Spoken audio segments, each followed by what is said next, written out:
আসসালামু আলাইকুম। সবার আগে বাছাই করা 10টি আন্তর্জাতিক খবর জানিয়ে দেব। প্রথমেই থাকছে শিরোনাম। তবে তার আগে অনুরোধ থাকবে ভিডিওটিতে একটি লাইক দিবেন।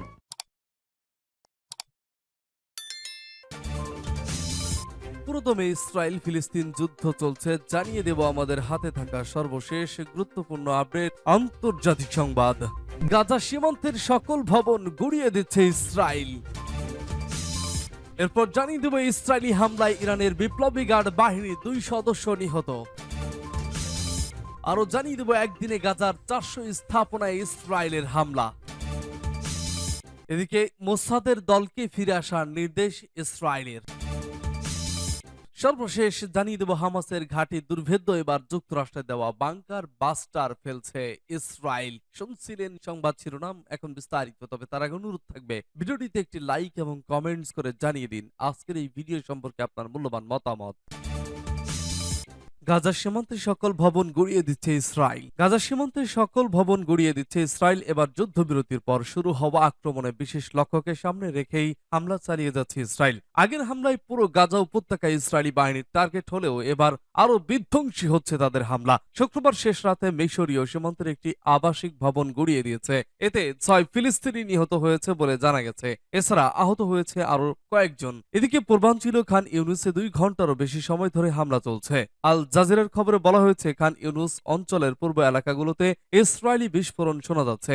ইসরায়েল সীমান্তবর্তী সকল ভবন গড়িয়ে দেওয়ার চেষ্টা করছে। তারা আকাশে আলো জ্বালিয়ে পুরো এলাকা দেখছে, যাতে খান ইউনুস সেটি পরিষ্কারভাবে দেখে ধ্বংসযজ্ঞ চালাতে পারে। একইভাবে নোসেরাত ওদাস্তু ক্যাম্পে হামলা অব্যাহত রেখেছে তারা। এতে 9 ফিলিস্তিনি নিহত এবং অপর 10 জন আহত হয়েছে। মোসাদের দলকে ফিরে আসার নির্দেশ ইসরায়েলের। আলোচনায় অচল অবস্থা সৃষ্টি হওয়ায় যুদ্ধবিরতির আলোচনা করতে কাতারের রাজধানী দোহায় যাওয়া গোয়েন্দা সংস্থা মোসাদের দলকে ফিরে আসার নির্দেশ দিয়েছে ইসরায়েল। শনিবার কাতার ভিত্তিক গণমাধ্যম আল জাজিরার এক প্রতিবেদনে এই তথ্য জানানো হয়েছে। প্রতিবেদনে বলা হয়েছে ইসরায়েলের প্রধানমন্ত্রীর দপ্তর এক বিবৃতিতে জানিয়েছে যুদ্ধবিরতির আলোচনায় অচল অবস্থা সৃষ্টি হওয়ায় মোসাদের দলকে ফিরে আসার নির্দেশ দিয়েছে প্রধানমন্ত্রী বেনিয়ামিন নেতানিয়াহু। বিবৃতিতে আরো বলা হয়েছে হামাস যুদ্ধবিরতি চুক্তি সম্পন্ন করেনি, তাদের সাথে চুক্তি ছিল তারা সকল নারী ও শিশু বন্দীদের ছেড়ে দেবে। এ সংক্রান্ত একটি তালিকাও হামাসের কাছে দেওয়া ছিল, এটি অনুমোদনও তারা দিয়েছিল। ওই বিবৃতিতে আরো বলা হয়েছে মোসাদ প্রধান, সিআইএ প্রধান, মিশরের গোয়েন্দা মন্ত্রী এবং কাতারের প্রধানমন্ত্রীর প্রতি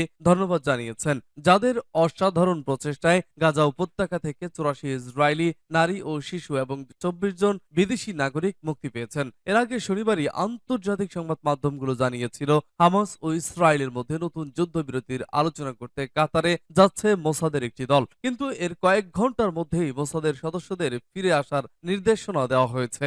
এর মাধ্যমে মূলত হামাস ও ইসরায়েলের মধ্যে আপাতত নতুন করে যুদ্ধবিরতির সম্ভাবনা শেষ হয়ে গেছে। সূত্র আল জাজিরা।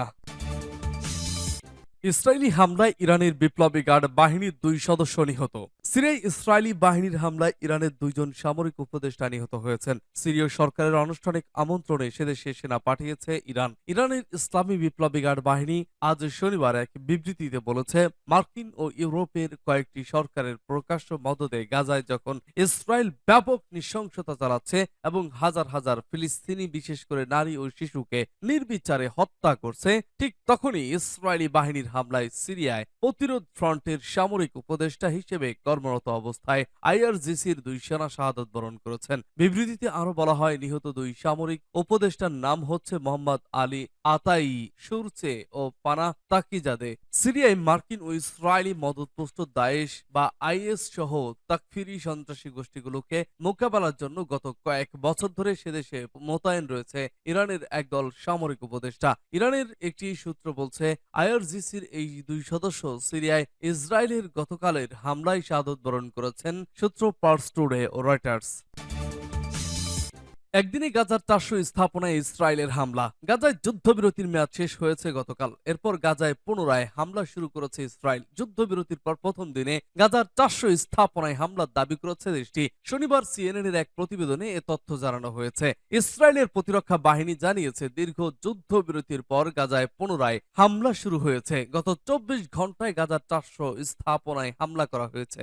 এছাড়া একটি মসজিদকে গাজার আরেক দল ইসলামিক জিহাদ নিজেদের কেন্দ্রীয় নির্দেশনা কেন্দ্র হিসেবে ব্যবহার করে আসছিল। এছাড়া এ সময় আইডিএফ একটি সেলে অতর্কিত হামলা চালিয়েছে। আইডিএফ আরো জানিয়েছেন, এসব হামলায় সবকিছু বিমানের মাধ্যমে করা হয়েছে। গাজার স্বাস্থ্য কর্মকর্তারা বলছেন ইসরায়েলি বিমান হামলায় 184 জন নিহত হয়েছেন। এছাড়া অন্তত 589 জন আহত হয়েছেন এবং 20টির বেশি বাড়িতে বোমা হামলা হয়েছে। রয়টার্সের খবরে বলা হয়, শুক্রবার যুদ্ধবিরতি শেষ হতেই দক্ষিণ গাজার খান ইউনিসের পূর্বাঞ্চলে তীব্র বোমা বর্ষণ শুরু হয়। বোমা হামলার মধ্যেই একটু নিরাপদ আশ্রয়ের সন্ধানে বাসিন্দারা গাড়িতে জিনিসপত্র নিয়ে সড়কে নেমে যান। এছাড়া গাজা থেকে ইসরায়েলি শহরে রকেট ছোড়া হলে দক্ষিণ ইসরায়েলে সাইরেন বাজানো হয়। যদিও হামাসের এসব হামলায় ইসরায়েলে কোনো হতাহতের বা ক্ষয়ক্ষতির খবর পাওয়া যায়নি। উল্লেখ্য, 1.5 মাস ধরে ইসরায়েলি বাহিনীর সর্বাত্মক হামলার পর গত 24 নভেম্বর প্রথমবারের মতো 4 দিনের যুদ্ধবিরতি কার্যকর করে ইসরায়েল ও হামাস। এরপর 2 দফা এই যুদ্ধবিরতি চুক্তির মেয়াদ বাড়াতে একমত হয় দুপক্ষ।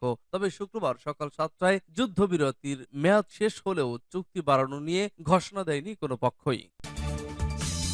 মোসাদের দলকে ফিরে আসার নির্দেশ ইসরায়েলের। আলোচনায় অচল অবস্থা সৃষ্টি হওয়ায় যুদ্ধবিরতির আলোচনা করতে কাতারের রাজধানী দোহায় যাওয়া গোয়েন্দা সংস্থা মোসাদের দলকে ফিরে আসার নির্দেশ দিয়েছে ইসরায়েল। শনিবার কাতার ভিত্তিক গণমাধ্যম আল জাজিরার এক প্রতিবেদনে এই তথ্য জানানো হয়েছে। প্রতিবেদনে বলা হয়েছে, ইসরায়েলের প্রধানমন্ত্রী দপ্তর এক বিবৃতিতে জানিয়েছে, যুদ্ধবিরতির আলোচনায় অচল অবস্থা সৃষ্টি হওয়ায় মোসাদের দলকে ফিরে আসার নির্দেশ দিয়েছে প্রধানমন্ত্রী বেনিয়ামিন নেতানিয়াহু। বিবৃতিতে আরো বলা হয়, হামাস যুদ্ধবিরতি সম্পন্ন করেনি। তাদের সাথে চুক্তি ছিল তারা সকল নারী ও শিশু বন্দীদের ছেড়ে দেবে। এ সংক্রান্ত একটি তালিকাও হামাসের কাছে দেওয়া হয়েছিল, এটি অনুমোদনও তারা দিয়েছিল। ওই বিবৃতিতে আরো বলা হয়েছে, মোসাদ প্রধান, সিআইএ প্রধান, মিশরের গোয়েন্দা মন্ত্রী এবং কাতারের প্রধানমন্ত্রীর প্রতি ধন্যবাদ জানিয়েছেন, যাদের অসাধারণ প্রচেষ্টায় গাজা উপত্যকা থেকে 84 ইসরায়েলি নারী ও শিশু এবং 24 জন বিদেশি নাগরিক মুক্তি পেয়েছেন।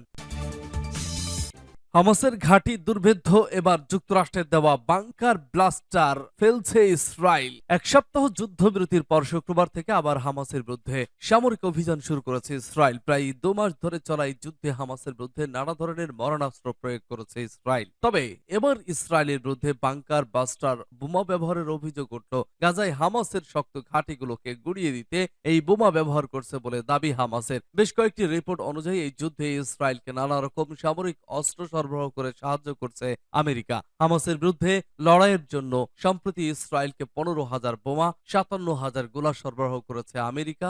এছাড়া 100টি বিএলইউ 109 বাংকার বাস্টার বোমাও দিয়েছে তারা। বাংকার বাস্টার বম্ব এর কয়েকটি ধরন রয়েছে, সেগুলো হলো BLU 109 AB, BLU 109 B, BLU 82 BC ইট। পাথর, সিমেন্ট এবং লোহার কাঠামো যতই শক্তিশালী হোক না কেন, তা ভেদ করে একেবারে মাটিতে মিশিয়ে দেওয়ার ক্ষমতা রয়েছে এই বোমার। বিএলইউ এর পুরো কথা হলো বম্ব লাইফ ইউনিট। আমেরিকার বিমান বাহিনী এ ধরনের বোমা ব্যবহার করে। আমেরিকা ছাড়া Australia, Belgium, Canada, Denmark, France, Germany, Italy, ব্রিটেনের অস্ত্র ভান্ডারেও এই বোমা রয়েছে। বিএলইউ 109 বি বোমা 1 ইঞ্চি পুরো ইস্পাতের পাত দিয়ে মোড়ানো থাকে। বোমার ভেতরে থাকে 240 কেজি ট্রিট্রোনাল, অর্থাৎ 80% টিএনটি এবং 20% অ্যালুমিনিয়াম গুঁড়োর মিশ্রণ। 1985 সাল থেকে বিএলইউ 109 বি বোমার ব্যবহার শুরু হয়েছে। কংক্রিটের কাঠামোর 4 থেকে 6 ফুট গভীরে ঢুকে বিস্ফোরণ ঘটায় এই মারণ বোমা। বেশ কয়েকটি সংবাদ মাধ্যমের প্রতিবেদন অনুযায়ী শুধু বিএলইউ গোত্রের বোমাই নয়, 5000 আনগাইডেড MK82 বোমা, 5500 MK84 বোমা, 1000 গাইডেড বম্ব ইউনিট এবং 3000 জেডিএ ব্যবহার করেছে ইসরায়েল।